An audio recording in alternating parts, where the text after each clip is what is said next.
Hello everyone, this is Dee. I am back and I am here to talk to you about this that topic that's been very present in my mind for the past few days.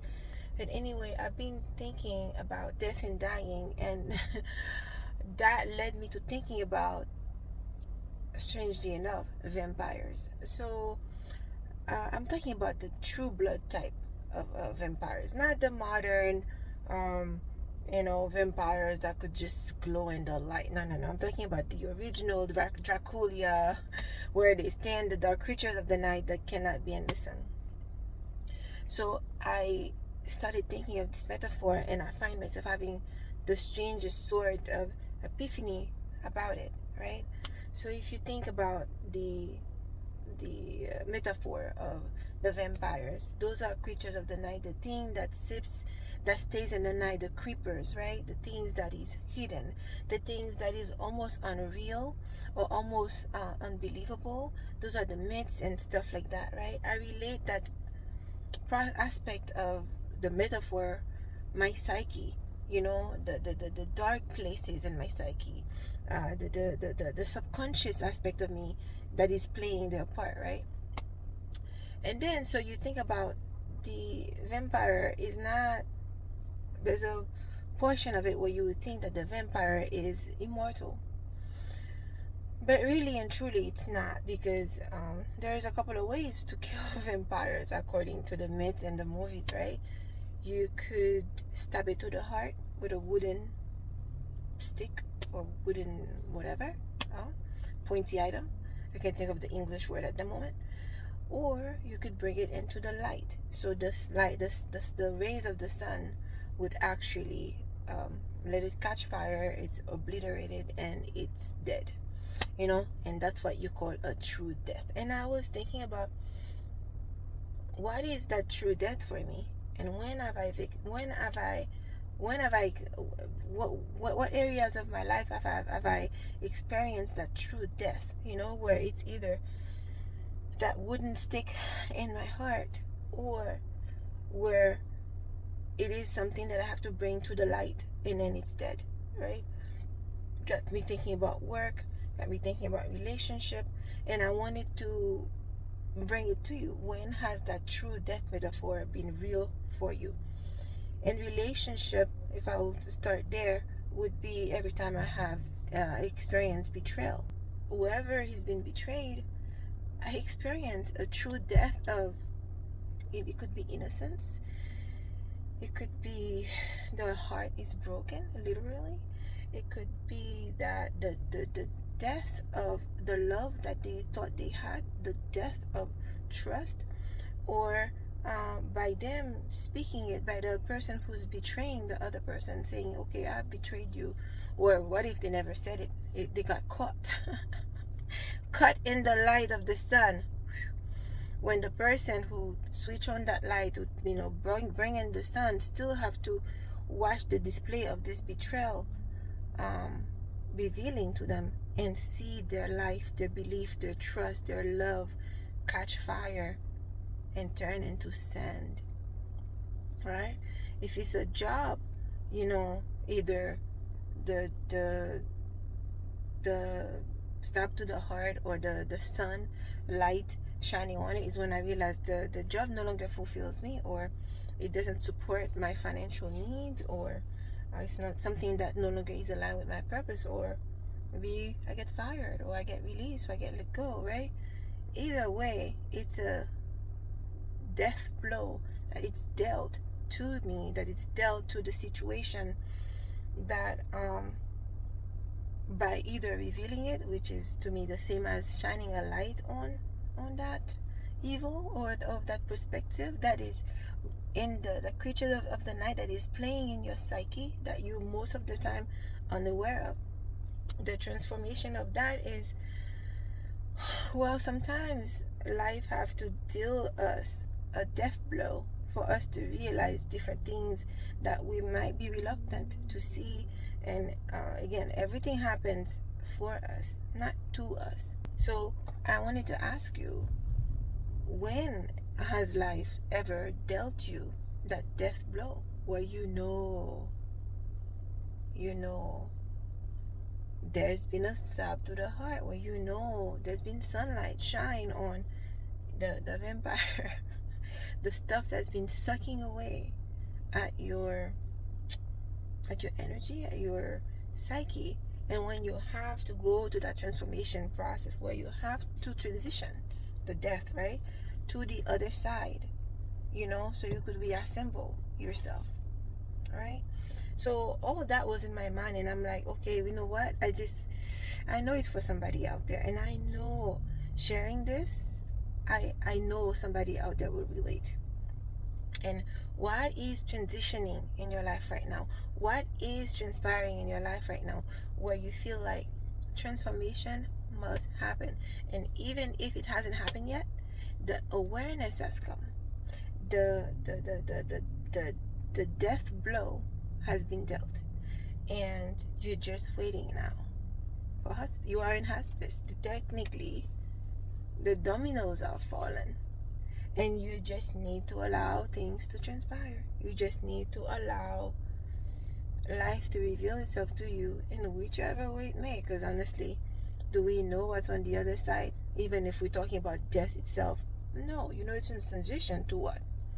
The speculation, right? There's hell, there's heaven, there's those who, in Jesus' case, those who have died and returned. And we've got some other cases, where people have died for like a few seconds and they come back, return, and transform. But who knows? Who knows? All we can do is surrender. All we can do is transform, and do this gracefully, and going through the process with faith, and knowing that life is for us. Everything that happened is an opportunity to heal, to grow. There is a gem in this process. There is a gold. Where is the gold mine here? And the most elevated question you could ask in the process is not, oh my God, why is this happening to me? Victimhood. The most elevated question you could ask yourself is, why does that transpire? What about me that needed that experience? What aspects of me needed to heal through that experience? For me, it's been a realization that, oh my God, betrayal has been a fear. It's always been a fear for me. And sometimes you kind of materialize your fears, because you're afraid to deal with it. And of course, part of me, I also had to realize, oh my God, is it a bit of karma here? Yeah, I'm very quick to say I've been betrayed, but in what ways have I also betrayed? Very hard questions to ask. In what ways was I naive? In what ways was I oblivious? In what ways have I betrayed others? And in what ways have I betrayed myself? Because those are hard questions to answer. If you're going to ask yourself those questions, the answers will not always be pleasant. The answers sometimes, they grind you to the core. That's inner work. That's grown woman work. That's the crone's path. That's the priestess path. You have to do that work, and you have to go through that tunnel, so that when the time comes, you could hold someone's hand through that process. When that time comes, you're not just coming up with stories and woo voodoo things, but you are speaking from a place of experience. You are speaking through knowledge. You are speaking through wisdom. You are speaking through grace. And I've had to face those. In what ways have I been trifling? Have I betrayed a friend? Have I ever betrayed myself? Did I call on certain experiences because I have been too afraid of my own success, of my own power? And this is just one way that I hide, so I could keep myself small, because I'm afraid of my own power, my own success. So I've called in those experiences that shed a light on the fact that, oh my God, I have to heal Fear of betrayal. Because if I'm going to venture out into this process of talking to you guys on YouTube to share my experience, and eventually, since I'm working about that in the back, but I'm working on a few things in the background, how to be there, to be of a support system to you through this whatever it is you may be going. I can't have duplicity in my field. I cannot have betrayal in my field. I have to work through those. I have to, well, stick it through the heart. Shed some light on it. Bring it to the sun.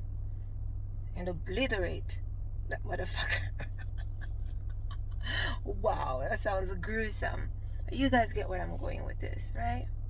You have to bring light to the subconscious fears that is sucking the energy. You know, the vampire energy. You know, the vampire is sucking your blood. Well, yeah.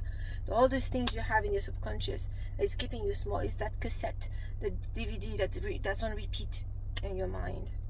It's wreaking havoc. You're manifesting those things subconsciously. Out of control. On repeat. I had to kill that bitch in my mind that's bringing all these fears, that experience. You know, I had to shed light, stick it in the heart. That subconscious fear, this betrayal energy, I had to clear my field of all of that. Ooh. All that also means you have to embrace your darkness. And I've had to do that several times in life. And I'm having to do this again now. Uh-oh. But my pretty necklace is all twisted out. Yeah. So yeah, that's what I got for you guys. Ooh, this one is pretty serious. This one is, ooh, it might be triggery. But trigger through. Trigger through and catch the gem that I'm dropping here. Trigger through. Trigger through. Breathe through this video and catch the gems that I'm dropping. Transform with it. You know? See how does that apply in your life and what changes. What darkness that you need to bring back to light, you know, or let go and have some transmutation happen, either by releasing that fear or kill it with some love or with a stake in the heart, you know, which is some wooden, you know, it's something that is earthy, a dose of reality, you know, that fear, that subconsciousness, that is whatever program that is running in the background, that vampire that's been sucking all your energy, your success, your life, your dreams out. It's not eternal. It's not a forever thing. It could be dealt with. Bring some light into that side of you.